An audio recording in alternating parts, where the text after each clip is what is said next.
Hey friends, today I wanted to do a comparison video and I thought that I would bring you along.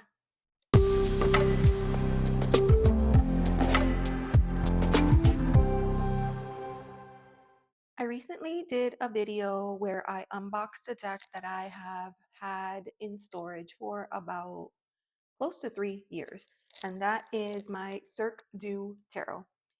And I purchased this deck because for me, it had a strong connection to theater and to the circus, which is something that really resonates with me. But for some reason, I never opened the deck. And I think that the reason that I didn't open the deck was because in the meantime, I had picked up the Phantomwise. And the Phantomwise is based on the idea of a night circus, and I thought that maybe the energies might be too similar and it didn't really make sense for me to keep both of these in the collection. And since the last year I have been in a very strong purging mode, then I really considered just getting rid of the deck. But in the end, I decided to open it and take a closer look. So what I wanted to do today was kind of compare Cirque du Tarot with the Fountain Wise, and I don't like have an official, don't tell anybody. I don't have an official RWS deck. So today I'm going to be using my Carol Herzer deck. So let's get into it. Before we get started, I am going to light my candle to kind of set the mood and the intention for this exercise. All right, so we're going to start here with the Fool. And you could see that the Cirque Tarot is very similar to the RWS. Here, the Phantom Wise has gone completely different with that theme of kind of, Alice in Wonderland almost. And I was wondering, like, why the sun would be hidden here behind the curtain. But now that I'm looking at this card, I could see the same kind of energy where the sun is kind of hidden and away. Now, we both have, or both decks here have the white friend. Here it's a dog. The Cirque Tarot specifically says that this is a magical beast. I mentioned that because this magical beast, as with most of the characters in the Cirque deck, tend to resurface. They will appear in multiple cards. Here we have the magician, and they're all pretty similar. I think the magician here in the Cirque Tarot kind of goes its own way, but they both kind of have, both the decks here kind of have that like sense of magic, of having the tools. They all have similar symbolism. I think where this deck here goes its own way is in the magician's hat. Uh, the guidebook actually talks about the hat being connected to the ego and how sometimes when we're in this magician energy, our heads, kind of get a little bit too big for our britches, right? So a bit of a caution. This deck, the Cirque deck, definitely has a lot of shadow elements in it, which I think is very interesting. All right, we're moving on to the High Priestess. I feel like both of these are pretty similar, except this one is a little bit more modern. Here, we have the idea that the Ringmaster is the High Priestess. So that's an interesting take in that deck. In our Empress card, the Cirque deck has a little bit of chaos going on, right? Because actually here we can see the Fool.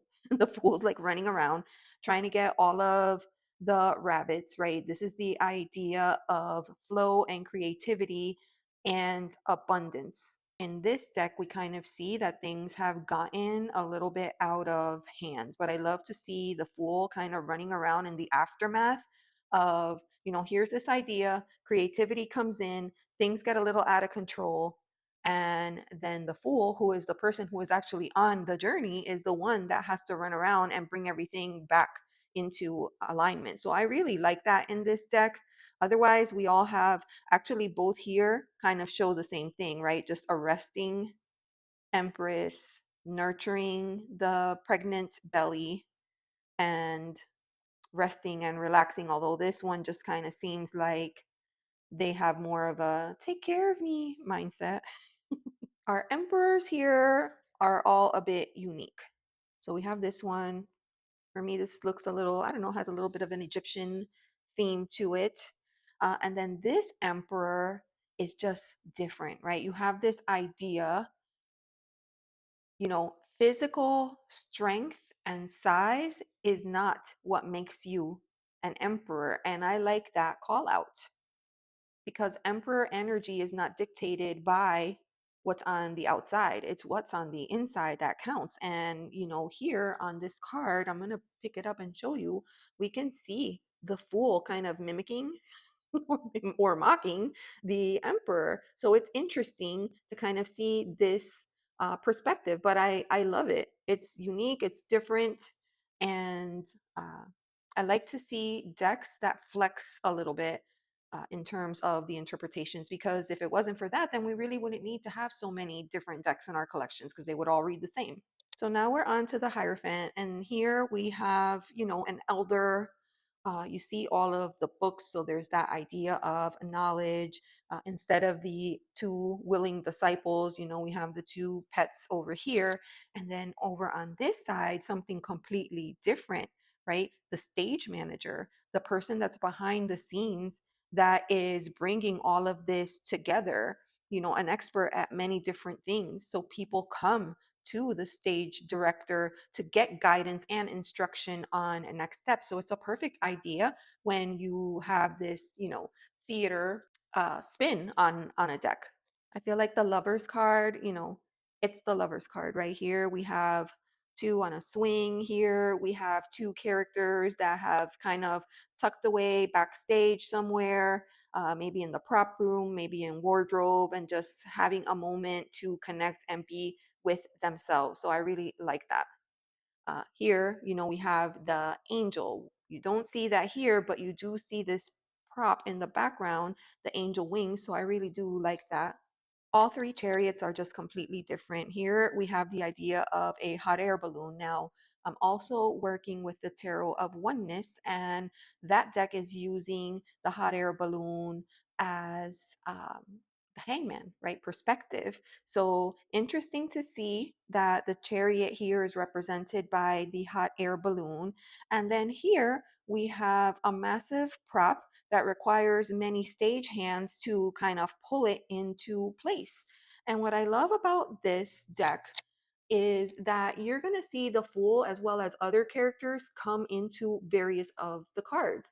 And you can see that the Fool is lounging inside of this chariot with the High Priestess. So strength, right? Usually it's the woman with, some kind of beast, wild beast, lion. Usually here we have, I don't know, leopard, cougar, some kind of wild cat. And then we have this. I love this because actually the guidebook speaks to both strength and courage, right?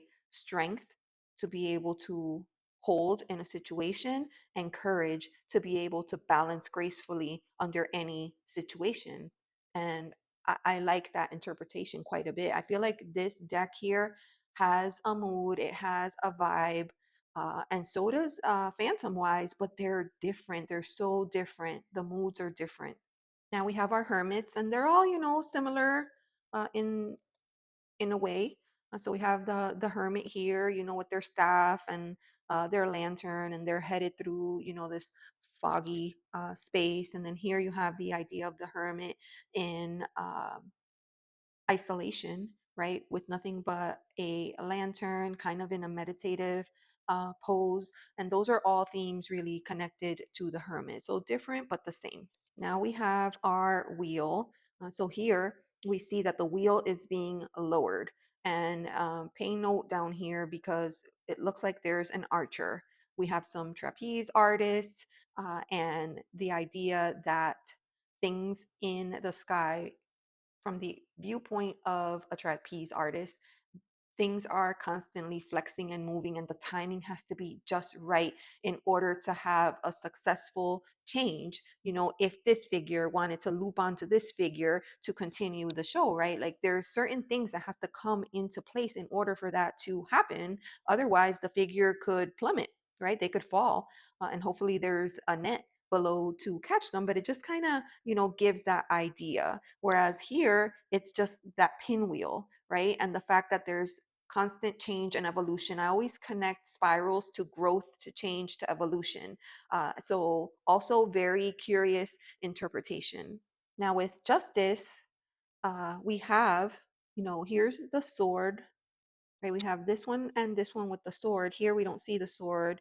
We do see the scales on all three, but on this card, we see the magical beast from the Fool card. And it's this idea, it's kind of like the Fool, because here's the Fool kind of tossing coins wherever they might land, and the thrill of the up and down, trying to find the balance or the imbalance. And then who's in balance and who's not in balance? Is it the person that has the least amount of coins or the person that has the most? Right? I think that depends on the situation. However, you might interpret those coins, whoever, I think sometimes people with the least amount of coins sometimes have the most amount of gratitude. And here you have the idea like he may have more coins, but that doesn't necessarily mean that he's in a better spot or a better situation, because the more coins fall on this side, the more apt he is to fall off of the scale. So it's an interesting way to think about it. Now we have the hangman.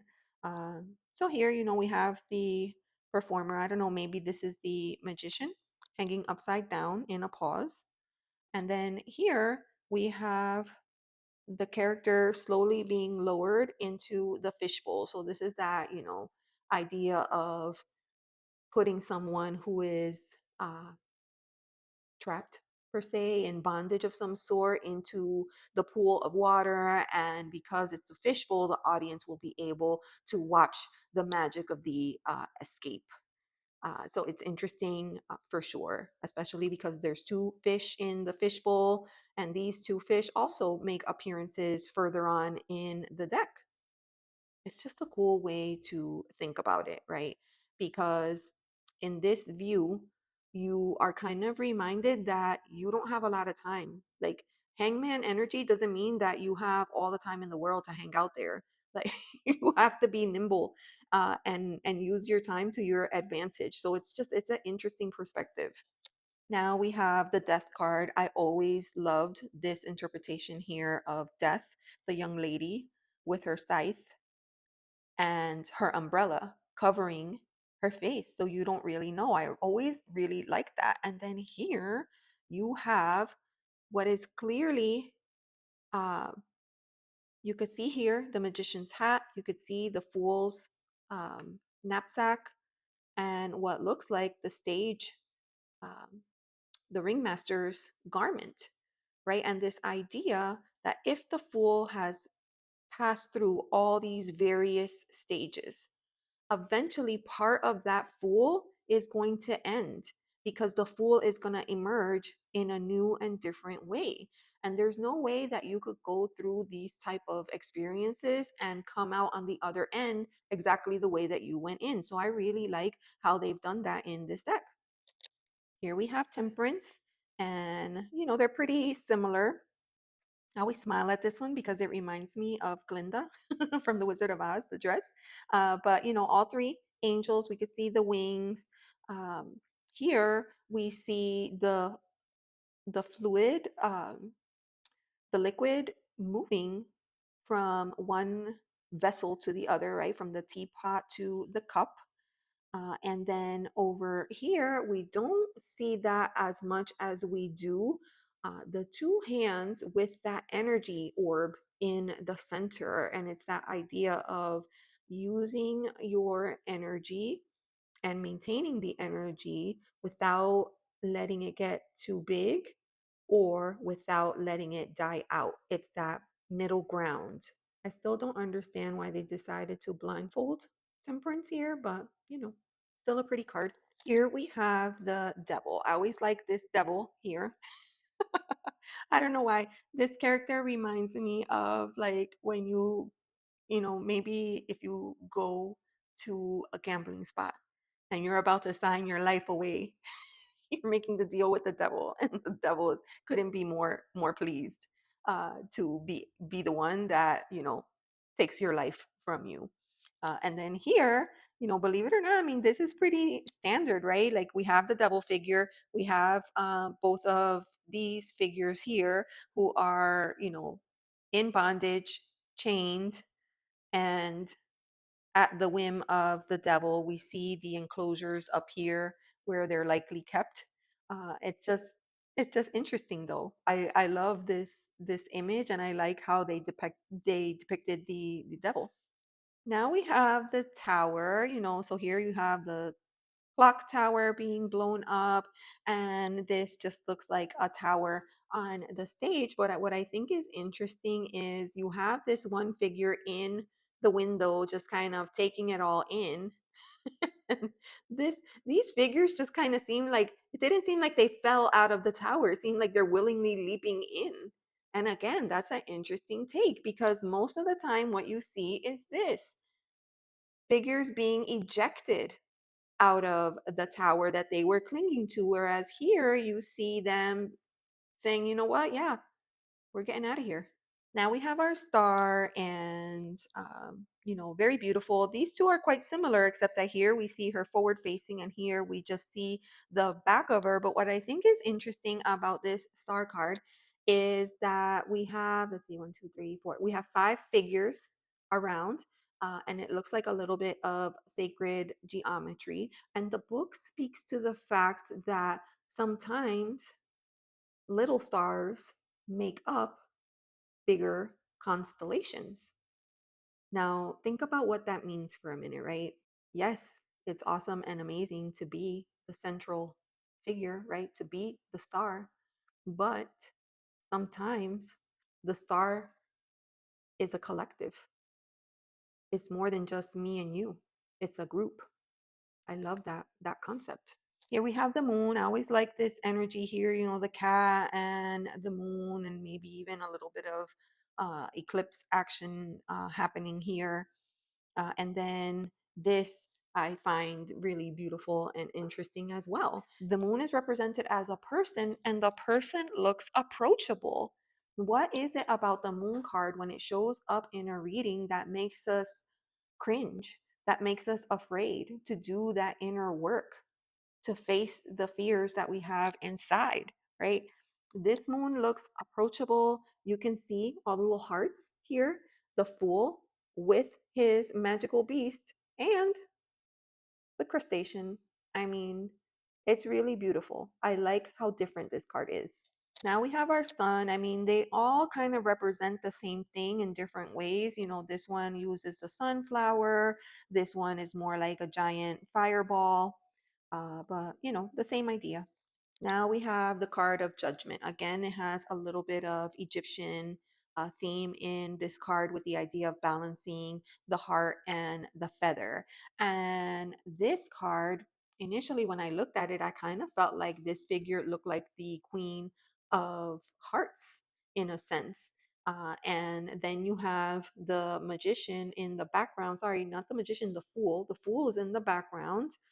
There's his magical beast playing the flute, and it kind of has a little bit of a Pied Piper, um, sense to it. But after reading the book, it's not Queen of Hearts energy at all. It's more of listening to the calling and coming, uh, approaching judgment with love, which is what this heart, wand signifies in the card. Standing tall and standing proud, come as you are. Now here we have the world card. This one is okay, right? It's just, to me, this has like Pentacles energy with the little rabbit and what looks like a coin. But really what we see here is a tree, and then you see the branches above and the roots below. She seems to be standing on top of a planet, on top of her world, on top of her game. Same here. Here we have the ringmaster on top of the world, and the entire cast is just rallying in support.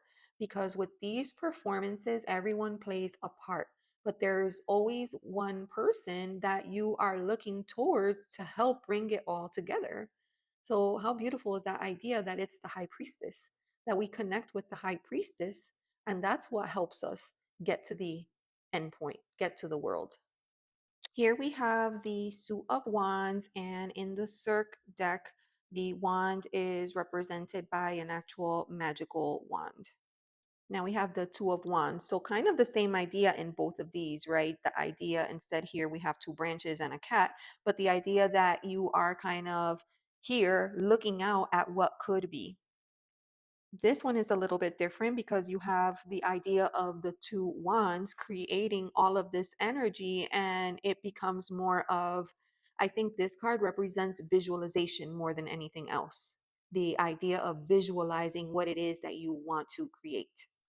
Three of Wands, again, kind of similar here. This one is a bit different, right? We have our three figures here, and this character kind of hovering above. This is a card that I really had to like get into the guidebook. And so what it explains is the central figure up on top, right, is a performer, and they're watching the show from above. The show would be these three characters down below. So if you consider the card before, you have the visualization taking place. And then here you have the combined efforts, like things are moving ahead, right? It's what we are manifesting. And this figure here is kind of just biding his time and waiting for the perfect moment to kind of jump into what they have been working towards creating. So it's unique. A unique take, but still very much in alignment with what you would have for the Three of Wands.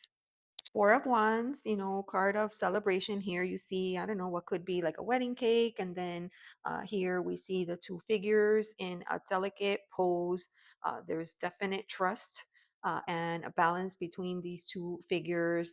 And it's just a beautiful card. Now we have the Five of Wands. So here you have that idea of play, right? Of the competition over who is going to be the lucky person that gets the piñata down. And then this card kind of speaks to the strategy that is required to choreograph these stunts in this way to make them appear a certain kind of way, and how important it is, right? These characters, these performers, there has to be a level of trust and understanding. And it takes massive amounts of practice in order to get it to look the way that it looks when it's finally ready for the stage. It's been planned this way. It was coordinated this way, and I like the idea of organized. It's almost like the idea of organized chaos, right? From the audience perspective, it looks like this, right? Like you don't know how it's gonna turn or how it's gonna play out. But really, everything is coordinated behind the scenes. Here we have the Six of Wands, right? So this is the card of being victorious. Here you have the cat walking on the edge with the mouse in his mouth, and then the other cat's kind of looking on in awe, like, "Oh, you did it! You got something." So I always love this. I feel like it's very playful. And then here, you have this element of fruition almost, right? You have your main character here, all this fire, this smoke, this energy, like it's expansive. And it's a moment of celebration. These two characters here celebrate the one up top. It's a stunning image. All right, with the Seven of Wands, both of these are pretty similar, right? Standing your ground, protecting your space. But this deck goes a different way, of course, because what you see is the Ringmaster. If you remember, the Ringmaster is the High Priestess. And, you have all these wands, but she is orchestrating the show. and they come to the ringmaster for guidance and direction. So it's just an interesting twist on the idea of the Seven of Wands, not just being about protecting your space or boundary work. It's bigger than that. This card here talks more about focusing the effort. And I like that. So here we have Eight of Wands. I have to admit, I struggled with this card here. But you can see that this energy, if you think of what it would actually feel like to be uh, managing this gigantic ball of fire, this flame, think about the heat, think about how quickly, if something were blazing like this, how quickly it would be shredded. Then it makes it easier to understand this energy here behind this Eight of Wands. Nine of Wands, both of these again very similar. And then this one here is kind of the triumph, right? All of the characters have pulled it off. The fire is exhausted. Now it's turned into smoke, and they're just taking that moment, just like these other two figures, just kind of taking the moment. And then we have our Ten of Wands, right? Here you have the same idea, but of course, here you have something completely different. Here you have what is possibly a stagehand who is gathering up the props, the wands at the end of the show, and the high priestess blowing out the final wand.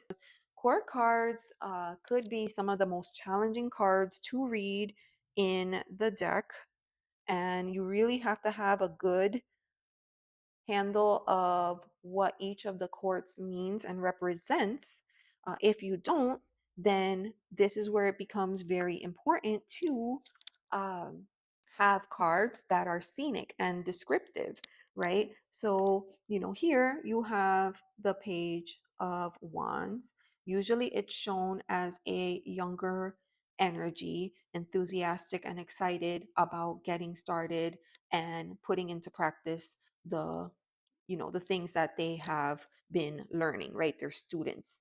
And in this deck here, the Page, I don't know, sometimes I think of the Page as the understudy, right? They're still learning. They are very diligent, and they're at every single practice. They're always watching the lead character. They want to one day be the lead, and that's to me very much in alignment with what I think of when I think of a page, right? So in the book it talks about being surrounded in a quiet dressing room by the possibilities of what you could possibly become.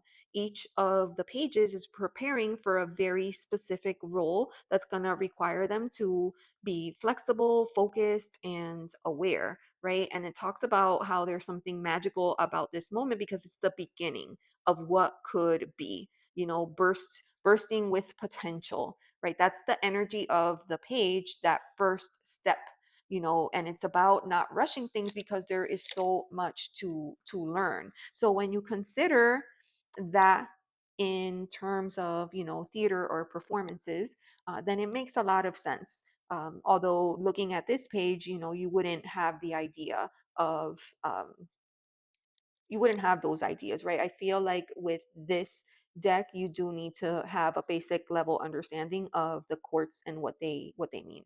Then here we have the knights, right? So both of these are very similar, but then you just have here a figure just kind of standing there. For me, in the world of theater and performance, this is that moment of, you know, now you're in costume, right?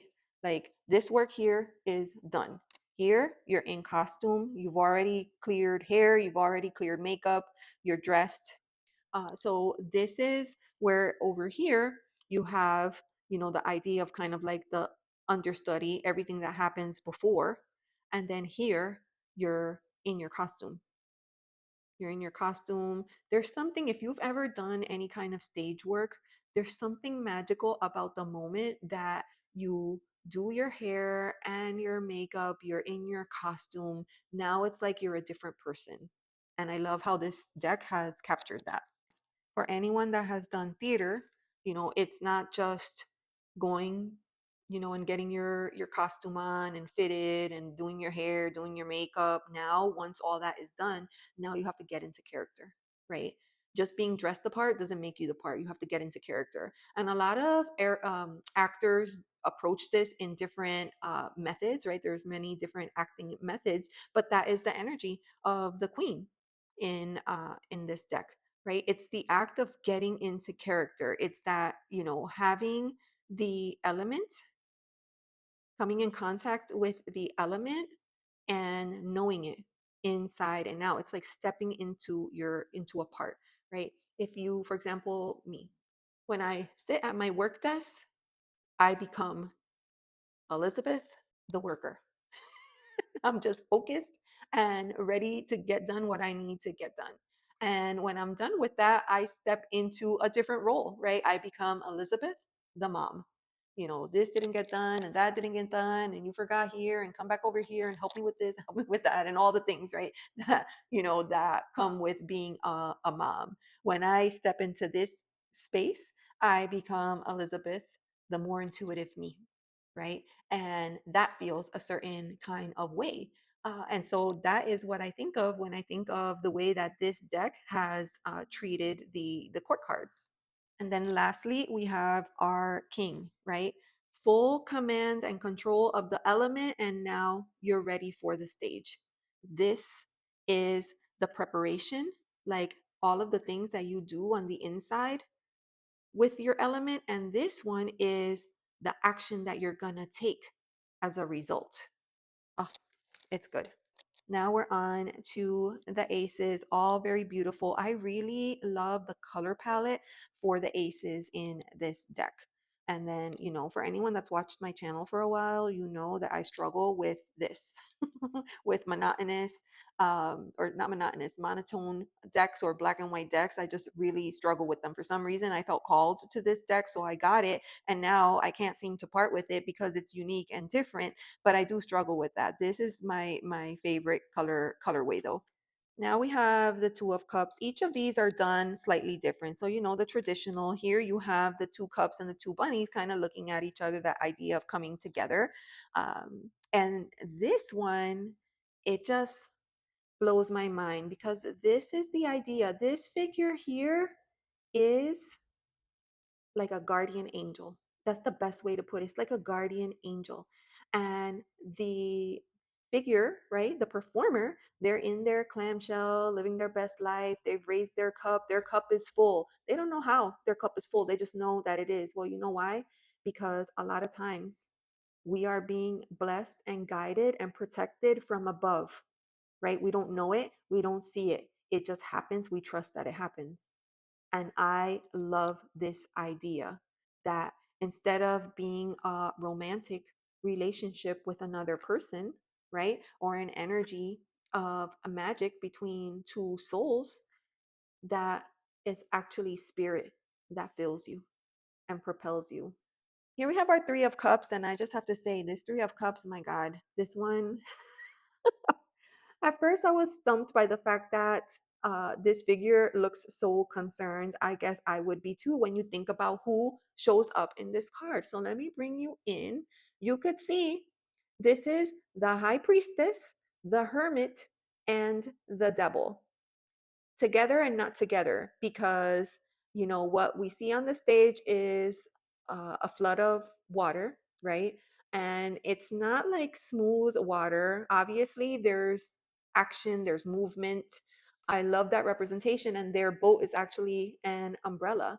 And I love that they're like toasting to one another. Cha-ching. But together but not together, right? They all work independently in our lives. Those energies work independently in our lives. And I don't know, when I think about it in that way, it makes me see this Three of Cups energy in a completely different sense. Four of Cups. These two are pretty much the same, and actually, so is this one. But I wanted to share a little nugget from the book. All right, I'm going to bring the card close for you so you can see, right? You have the figure in the boat with the three cups, and then they are just kind of listlessly staring into the pool of water, into the reflection, and they don't notice the performer up above who is lowering down to bring them a cup.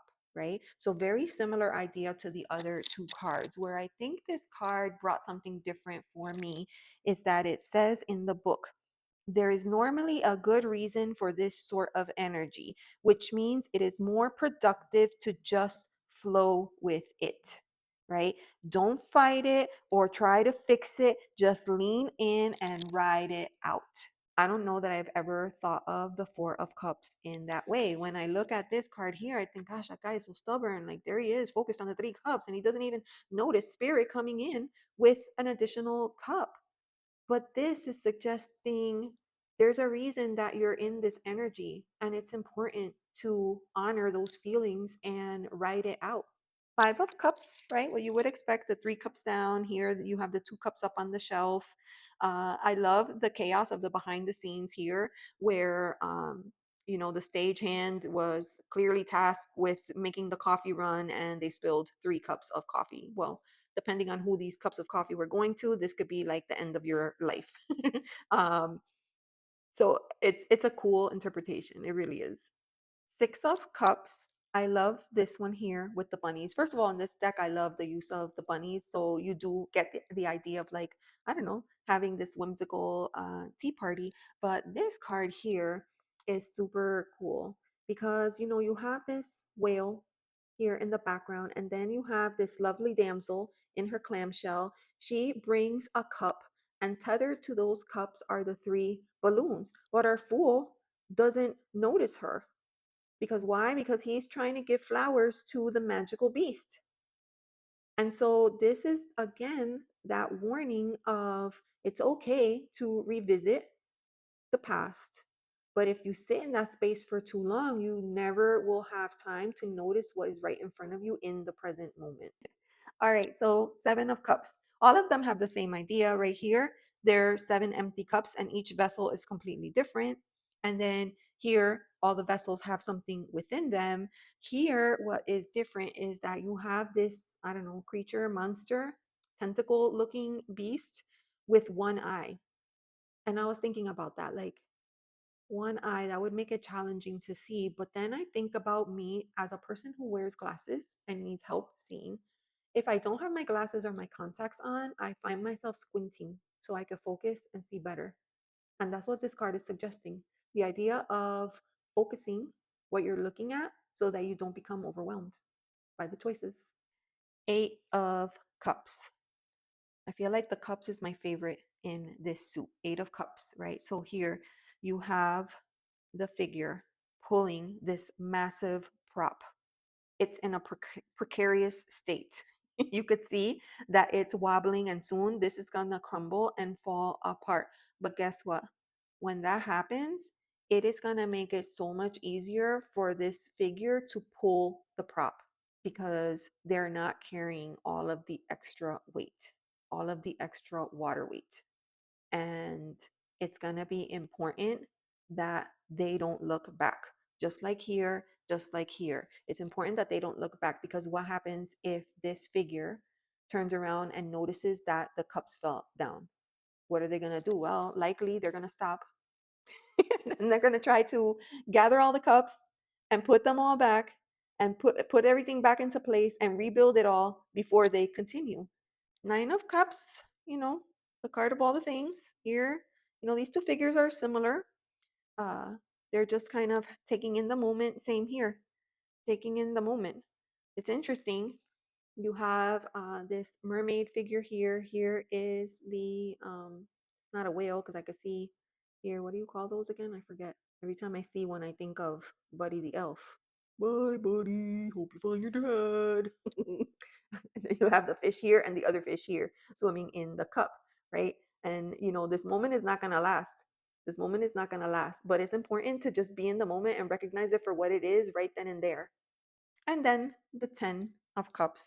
Each of these is beautifully done. I love, of course, I love all the bunnies over here, and the books, suggesting that we've learned so much along the way. And then here, it's a celebration, a celebration. The cast celebrates the high priestess. All right, now we're here to our pages.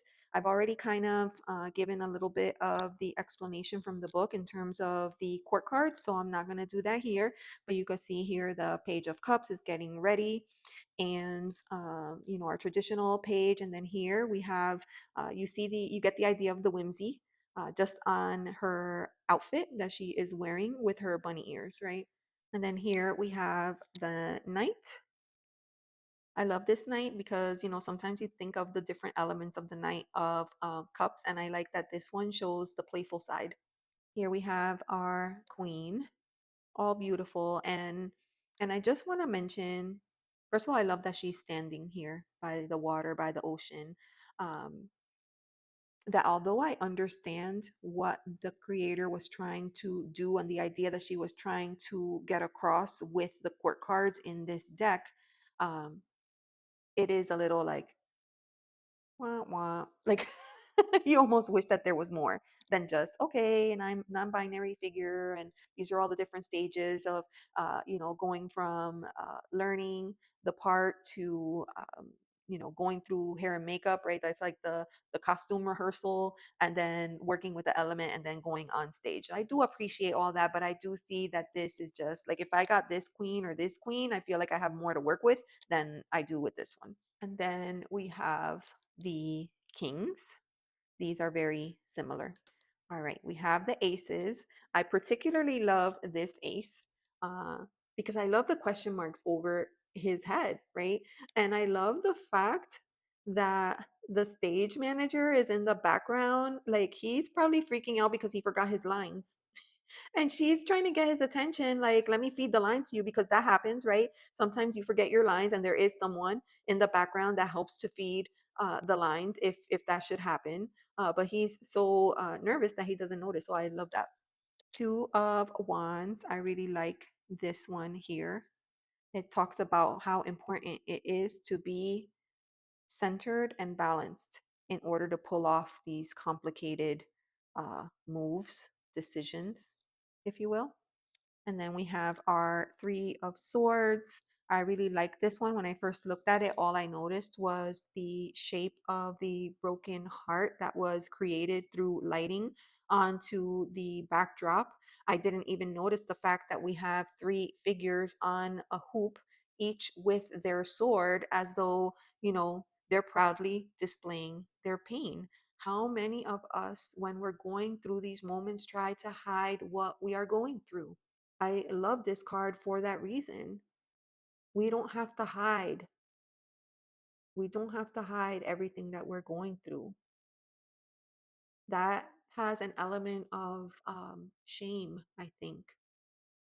Like, oh, I'm a lesser person because I'm going through the situation, or I'm having a hard time dealing with it, or I'm struggling to process my emotions. So I need to hide myself somewhere so nobody sees me in this chaotic state. But no, that's not necessary. Four of Swords, right? The card of rest. And I think what was different in the guidebook for this card here is the idea, like when I look at this and when I look at this, I think like, oh, take a nap or go to bed, give it, you know, give it a rest. Um, and this suggests that that rest doesn't have to be hours and hours like this. A nap, like a couple hours, or, you know, a cat nap, you know, or a full night sleep. It doesn't have to be that. You know, a rest could be taking three slow, deep breaths and releasing. That could be your rest. Because sometimes after you do that, you reset. You reset the way that you're thinking and the way that you're feeling, and you help to bring your heartbeat back to, um, you know, a normal beating pattern. So I really like the way that this card, or actually the way that the book kind of spelled that out. Five of Swords. So similar energy here. This one has like a little bit of a, you know, pirate thing going on. This one is, you know, you think kind of like that Wheel of Fortune. The wheel is spinning, and the Fool is tethered to the wheel. And then you have this character here that is going to be the one to throw the sword. And the idea, the show element is that they would throw it out in the outline of the character without hurting the character. So, yeah, lots of energy with this card and lots of ways that this energy could go wrong. Six of Swords, the idea of moving away from something towards calmer waters. And I really like the way that this one is represented because this one gives the idea that sometimes you need the help of friends or support to help you make that transition from one side to the other.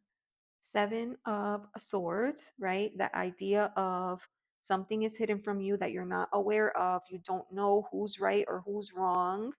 Are they taking something that doesn't belong to them, or are they reclaiming something that was once theirs and therefore empowering themselves? This reminds me of the scene from the movie Clueless. No, not Clueless. The other one, Alicia Silverstone, where she wakes up one day and decides she's going to go to Harvard and become a lawyer. And she goes with her lady friend, the manicurist, and the manicurist wants to reclaim her puppy dog from her ex. And that feeling of empowerment when she's finally able to reclaim, it wasn't just that she got her dog back, she got a bit of her power back. And that's what this reminds me of. This here is different, right? In here, the book talks about, okay, the stagehand is returning the props, and they tried carrying everything at once and they dropped one. Now they're going to have to go back and redo the work. And what it reminds me of, like when you go grocery shopping and you look at the trunk and you're like, oh, 10 bags, I could carry them all in one, that way I don't do it all in one trip, right? But no, then you end up dropping the one bag that had the jar of spaghetti sauce, and now you have a disaster on your hands because you tried to do everything all at once instead of processing it bit by bit. Sometimes you have to process things bit by bit, because if you try to take in the whole situation at once, you can become overwhelmed. Sometimes you have to break it down little by little, process and integrate, and do it that way. And I like that perspective on this card. It's very different. Never thought of that before. Okay, we have the Eight of Swords. They're all pretty much the same. The central figure kind of bound and surrounded by the sword. Same here, right? Central figure has a sword of her own that she could use at any time to kind of get out of this mummified state that they are in. We have our Nine of Swords. Usually this is the card of nightmares, of waking up with fear and doubt and anxiety over the things that are plaguing us during the day. And you can see in this card, it is a little bit different. The book has its own take on this card. It didn't really resonate with me. So I feel like when I work with this deck, I might just kind of see what comes up for me as I move through the readings. The Ten of Swords, the end, the ultimate, what you expect. Here, you see the swords physically in the body. Here, they're just kind of behind the body. This card is something else, because obviously, this is the Fool here on the stretcher being carried away by the paddy wagon. And then you see the High Priestess, and the High Priestess has the Temperance Angel on her shoulder. You see that? So interesting and unique. You could see that the High Priestess has here this drawstring, which is meant to open and close the curtain, right? Show's over. The Fool is done. The Fool is going to be taken away. The Fool will recover. The Fool will be just fine.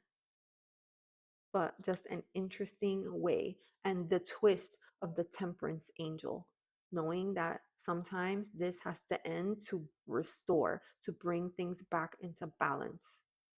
Here we have the pages, what you're going to expect. These are going to be kind of similar. This one is the one that's a little bit different.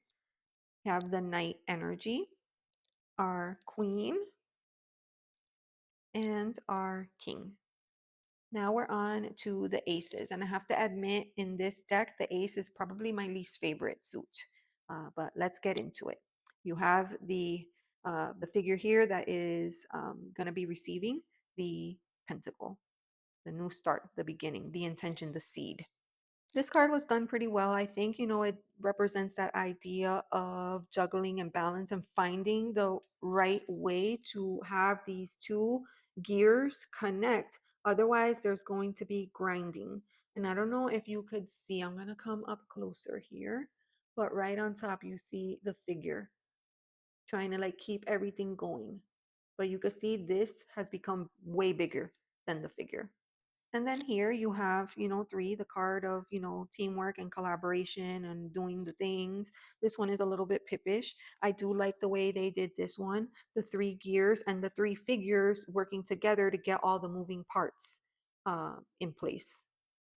The Four of Pentacles. Now, this is a bit unique, right? But they all show the same thing, except here the figure is sitting on his box of goodies. Here we have this figure kind of hugging that coin very close, keeping it close. And then here, I kind of see this as like a treasure box, right?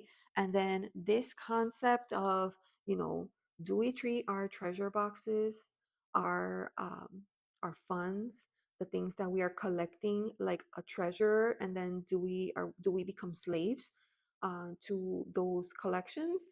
Like, do we just kind of bow and pay homage to it, or do we collect with the intention of actually doing something with what we're collecting? It's interesting, right?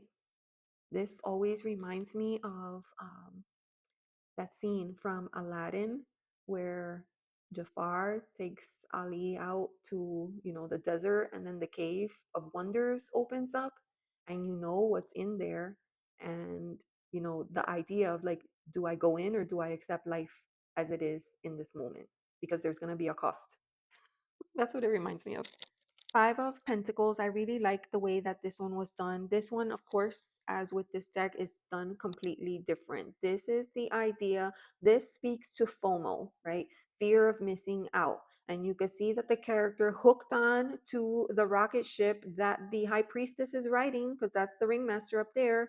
And maybe is seeing that it's not all it seemed to be, but now he's stuck there, right? The grass is not always greener on the other side. That is what I get from this card. Here we have the card of reciprocity, the card of giving and taking. And I love to see here the idea of helping out our furry friends, because they're all part of, all of us are interconnected. And then here you get the idea, right? There's obviously two parts being played here. There's the part of the giver and the part of the taker. And then the scale. Something is horribly out of balance, right? Should the giver be this huge and the taker be this small? It's interesting. Now we have the Seven of Pentacles, right? So this is the card of setting those intentions and having the patience to wait to see those things come to fruition. And I like how this deck has done it, because the High Priestess is observing from above and she has thrown out one chip, right? She's thrown out one chip. This is that idea of manifestation. I don't know that this is luck that that chip is there. I like how the book goes in the direction of, these are the seeds of intention that you planted long, long ago. So of course, eventually they will come to fruition if you do all the things. You are going to receive the things that you work toward, because you set an intention and then you diligently work towards those intentions, nurturing, protecting, and waiting for the right moment, for the right opportunity to be able to jump in and reap those rewards. I like how this card has kind of demonstrated that by having the High Priestess be the one that throws out the coins when the time is right. This figure isn't going to be the lucky one for catching it, and the other three are, dirty, rotten scoundrels because they didn't know. Maybe this person did the work and maybe these people didn't. Eight of Pentacles, right? The card of working towards a craft. And, that could be like an apprenticeship, that could be learning something that is not easy to learn and takes a long time to perfect. And then you have this.